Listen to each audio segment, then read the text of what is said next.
Good morning everyone. I'm Perpetual Livni from Department of Mathematics. Today I'm going to take a seminar on needs and importance of unit plan.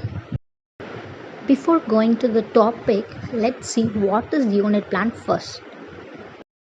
Unit plan consists of concepts and learning goals that are taught over a period of time. So unit plan consists of the learning goals, what we are going to learn from that particular unit, and some specific concept from that unit that are going to be taught over a particular time. So it may consist of different exercise, and those will woven together as a particular unit. So this unit plan consists of the planning for that particular unit. You may have a doubt how much days this unit plan takes.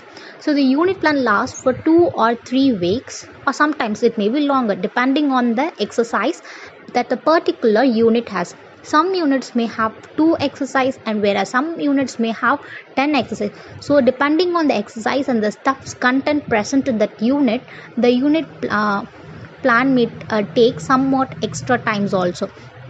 So because of this unit plan, we will be getting the desired outcomes, what we want to get, what we want our children to gain from our unit, from our teaching. So this will be interconnected in learning. Suppose if you are teaching for different types of exercise in a same unit, that will be interconnected from first exercise. The students will get to know about the second exercise, what is that. So the first exercise will be the basic for the second exercise, so the students can get the desired outcomes, and also they will be interconnected by this unit plan. Now let's see what are the needs and importance of unit plans. We all have a questions, why do we need a unit plan? Is it necessary? Yes, of course it is necessary. The answer can be very simple, that the unit plan may bring out the significant changes in the quality of teaching and learning. So suppose if we are taking a geometry class, you have to be more practical to teach the students how to use the geometry box and protector and those stuffs. You have to change the way of teaching. So suppose if we are having a unit plan, you will always plan how to teach for this particular unit. You can't teach all the unit in a similar pattern, because if you're teaching for the coordinate geometry, you have to make the children to think about that specific lines, points, etc. Suppose whereas in algebra, you have to teach the students how to apply those numbers in that particular formula. So if you are planning already previously before you are going to meet the children's, you can bring about yourself how to change your teaching style for the different chapters and different unit. And it also clarify how unit plan makes a teacher talks easier and effective. Suppose if you are planning the particular unit, what are the information and the stuffs you have to give to the children. If you're planning it previously, you will not go out beyond your topic or outside the topic. You will be inside your topic only. The following points highlight the advantages of unit plan. The unit plan helps in proper coverage of a syllabus within the available time and the duration of the session. So suppose if you are planning the unit previously, you know how much time you have to allot for each an exercise. Suppose if you're having one particular week for the one particular unit, you have to divide based on the content that each exercise has. So if you're planning before, you will have a proper time for covering each and every corner of the unit. Suppose if you're not planning, you will be lethargically teaching the most smallest exercise in very much time. You will take very much time. Suppose if you are planning previously, you know how much time that each exercise you should take. Next, the unit represent the unified and the integrated wholes of meaningful and the purposeful content material and the learning experiences. Here integrated means in Tamil we will say it as ஒருங்கிணைப்பு. So the what does the unit plan represent? That means it integrate the whole and the purposeful of the content material and the learning experience. It says why we need this content material, and those learning experience also will be represented in the unit plan. It may help thinking about an alternative approach to teaching, learning, and adapt to the individual differences. So, for example, if you're going to teach about trigonometry, not all the students will find it easier, whereas some students will be finding it difficult because of that sine theta values and those things, direction theta's values. That so suppose if you're planning how to teach this trigonometry previously, and you can easily take think about alternative approaches. You can use flashcards for showing that values everything to the students, so that it will be very fun and that students can easily understand those values from top fast learners to slow learners. They everyone can understand this easily. It will be easily to adapt the individual differences. So if you are thinking previously, you will know where to use the flashcards and when to use the flashcard, and also if there is any different approach, you can think before itself. So next thing is, it may help the unit wise evaluation of the children and in organizing the remedial teaching and undertaking enrichment measure as per their requirements. Suppose if you are planning it previously, you have allotted 7 days for a particular unit, and if you are completing it before 6 days, if you are correctly completing in 7th day, so then 8th day you can plan yourself for keeping them a evaluation based on the unit.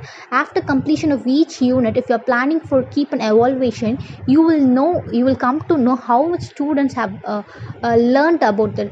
So for example, every students cannot easily take to them how you thought. There will be some students who will be lacking in that. So by seeing their evaluation, by seeing their marks in the unit wise evaluation, you can arrange some remedial teaching, or if the whole class have been understand, it can be seen in the paper. If only few students were getting very poor marks, you can teach them alone and again. So if the whole class have got very poor marks, then you have to teach them again. So this can be easily taken care by writing the unit plan. In unit planning, a teacher is well informed about the types of method and the strategies to be used, and the material and the resources utilized for the teaching learning of various subunits. So this means, so when the teacher is pre-planning the unit, so planning the unit previously, so the teacher will be easily able to know what are the contents where that in that unit, and different types of or different methods in that unit. So based on that, she will get ready with her resource materials and the teaching aids for that particular subunits.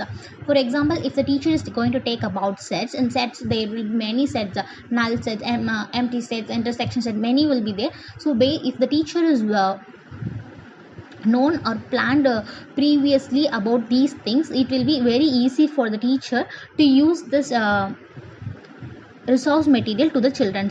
The unit plan helps in the proper organization and the systemization of the teaching learning process.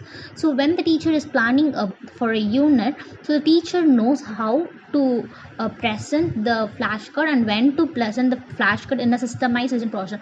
So while she is teaching, while she is writing itself, she will know where to show the flashcard to the children. So when she is saying the formula, she will be showing the flashcard. So she will already know how and when to show the flashcard to the children.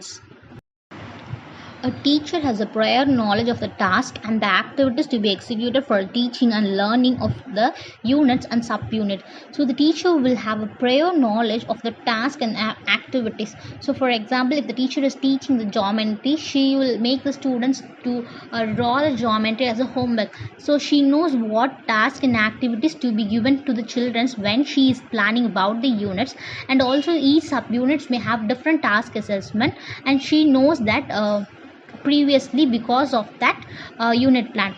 It should also provide activities for the students. It should cater the needs. Cater means to complete and fulfill the needs of the children's interest and the capability of the children. You cannot give the content to the small children's, whereas you can give the content to the highest studies, highest standard children's. The teacher can present subject matter in a systematic, logical, and effective manner with keeping in mind the mental development of the child.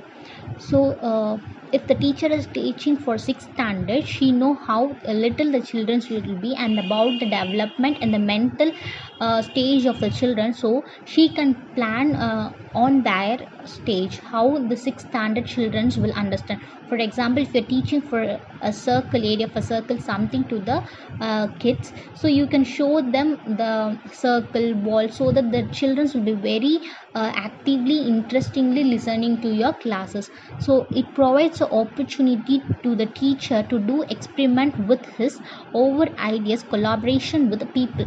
Suppose if the teacher is have previously known what the unit may consist of, she may conduct some quiz puzzles and something in collaboration with the children, so that she can experiment with her ideas.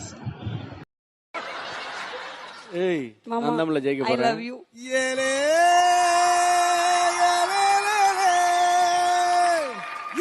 அண்ணே அதுக்கெல்லாம் நம்ம follow ஆக கூடாது. நான் தான் ஜெயிப்பேன். Unit plan breaks up a lengthy unit into smaller subunits or topics so that the people can easily grasp the scope of these during a brief overview. So if you are planning a unit plan, you will break that whole lengthy unit into smaller subunits, that is called as exercise. You will have separate exercise. For example, if you are taking the first chapter, and in that chapter you can break the chapter into exercise 1.1, 1.2, 1.3, 1.4, so like that. So when you are teaching in that way, so subunits of way, the people will easily grasp what are the contents in that particular exercise, so they will be very easily understanding that particular view and they can grasp the what you are going to teach and in that brief unit. So it also helps the teacher to present various principles concepts constituting the unit in an orderly and a systematic manner without losing their continuity. So it also helps the teacher to take the class without losing its continuity. Suppose if the teacher is going to take about a circle, that is area of circle, she will say what is a circle first in that first unit, and next in next unit she will say what is radius, and in next unit she will say what is diameter, like that. So if the children know what is circle only, then the children will come to know about the radius, diameter, and then only it will be very easier for the teacher to teach about the area of circle. So similarly we have in geometry, graph, every lessons, so you have to follow a certain systematic order so that you and the children will not lose their continuity. The unit plan enables the people to see the clearly relationship between the various fact, process and principles that make up a unit. So it also helps the children. So suppose if you are teaching a unit into subunits, it will make the children to effectively understand what are the facts and the process in that particular unit. It provides a frequent opportunities for the students to review and recognize their learning. So if you have unit you are planning unit into